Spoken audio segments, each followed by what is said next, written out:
لو عايزة بطنك تلزق في ظهرك اعملي بالنصايح دي.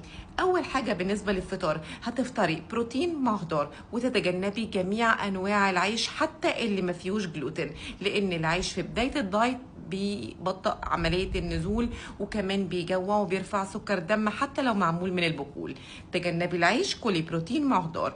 البروتين عبارة عن فول، بيض، عدس، تونة، برجر تكوني انت اللي عاملاه في البيت، ممكن تعملي فلافل في الاير فراير، جبنه قريش بالخلطه زي اللي انا عملتها. اي حاجه من الحاجات دي عندك فرايتي كتير قوي للفطار هتلاقيها على صفحتي.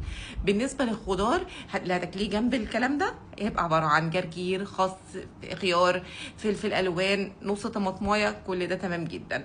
ما بين الفطار والغدا مفيش اي سناكس غير انك تشربي شاي او قهوه. الغدا هيكون عباره عن لحوم، فراخ، اسماك، ممكن لو عايزاه نباتي يبقى بصاره، عدس، كل الكلام ده زي الفل جدا. هتاخديهم مع خضار مطبوخ او سوتيه، ومعاهم طبق سلطه محترم كبير كده حلو. ما بين الغدا والعشاء مفيش اي سناكس. ولو حسيتي بجوع بالليل خدي كوبايه زبادي ممكن عليها عصره ليمون ورشه قرفه، وخلي 4 ساعات قبل النوم مفيش اي حاجه تدخل بطنك غير ميه.